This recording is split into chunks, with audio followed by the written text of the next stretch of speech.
Bueno, los sujetos que intervienen en el proceso penal son 8 y se encuentran en el artículo 105 del Código Nacional de Procedimientos Penales, en la que 5 son verdaderas partes procesales y 3 son meros intervinientes. De estas 5 partes tenemos que estar la víctima o el ofendido, el asesor de esta misma. También tenemos al imputado y su defensor y al Ministerio Público o intervinientes, que son 3, que sería la policía, el órgano jurisdiccional competente y la autoridad de supervisión de medidas cautelares y de la suspensión condicional del proceso. En el lado que no están contemplados en el código, pero que también participan como tal en este proceso, serían los testigos y los peritos, pero estos no se contemplan porque llegan en otro tipo de calidad. Están los auxiliares técnicos, que estos los jueces, que también son sujetos que participan en el proceso, y bueno, estos participan según la etapa o el momento que sea. En la primera etapa, que es la de investigación, participa un juez de control o de garantía. En la etapa intermedia también participa un juez de control o garantía, mientras que en la etapa de juicio oral ya participan 3 tipos de jueces que no deben de conocer anteriormente del caso, sino que deben de ser completamente nuevos, que sería un juez presidente, un juez relator y un juez instructor. Y en la impugnación dependería del recurso, y ya sea si sea un recurso horizontal, participaría el mismo juez de control o de garantía, mientras que en la apelación participaría un magistrado o un tribunal de alzada.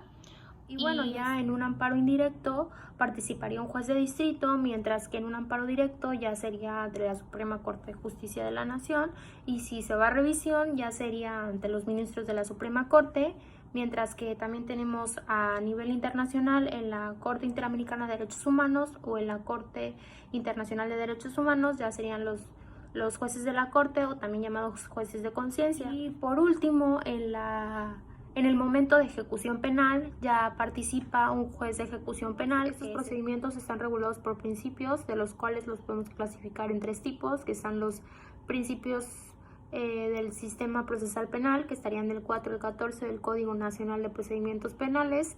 También de ahí estarían los principios procesales, que serían del 15 al 19. Y por último, los principios constitucionales, que están en el artículo 20, apartado A de la Constitución. El artículo 4 del Código Nacional de Procedimientos Penales nos dice que el proceso penal será acusatorio y será oral, al igual que nos desarrolla los principios en el que se debe de basar este.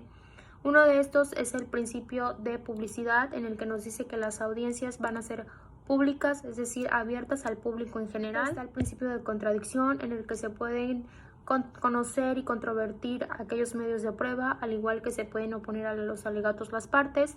También el principio de continuidad, en el que nos dice que la audiencia se tiene que llevar a cabo de manera secuencial, es decir, seguida.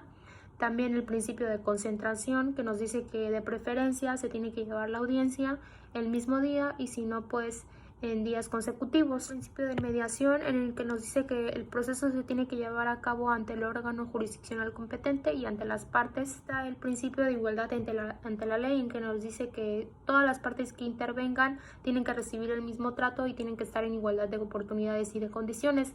Y también que no debe de existir ninguna discriminación. El principio de igualdad entre las partes, esto quiere decir que a las partes se les debe garantizar que tengan las mismas oportunidades y los mismos derechos. Bueno, y el principio de juicio previo y debido proceso quiere decir que ninguna persona puede ser condenada a ninguna pena ni ninguna medida de seguridad, a menos que sea por un órgano jurisdiccional competente, y siempre y cuando velando por sus derechos humanos. También está el principio de presunción de inocencia, que nos dice que toda persona se presume inocente y debe ser tratada como tal hasta que no se declare pues como tal la responsabilidad que ésta tenga. Y por último está el principio de prohibición de doble enjuiciamiento, en que nos dice que la persona que ya haya sido condenada no va a poder volver a hacerlo por ese mismo delito penales. Y bueno, los del 15 al 19 del Código Nacional de Procedimientos Penales. Por una parte está el derecho a la intimidad y a la privacidad, que quiere decir que a toda persona que participe en un proceso penal se le va a respetar este derecho a la intimidad, y por otra parte se va a respetar su vida privada y sus datos personales. También está el de justicia pronta, que quiere decir que toda persona debe ser juzgada en los plazos debidos y debe de ser una justicia rápida como tal. Está el derecho a una defensa y una asesoría jurídica adecuada como tal. Esto quiere decir que es un derecho irrenunciable, y como tal el asesor jurídico es para la víctima y la defensa es como para el imputado, y este como tal no puede renunciar a su derecho, y ya sea que sea como tal particular o sea un defensor público. Bueno, y también está la garantía de ser informado en sus derechos. Esto quiere decir que las autoridades que intervengan en este proceso le deben de decir a la víctima y al imputado de todos los derechos con los que se cuentan. Y por último, el derecho al respeto a la libertad personal, que nos quiere decir que toda persona tiene derecho a que se le respete su libertad, es decir, que nadie puede ser privado de su vida a menos que haya un mandamiento escrito por parte de la autoridad.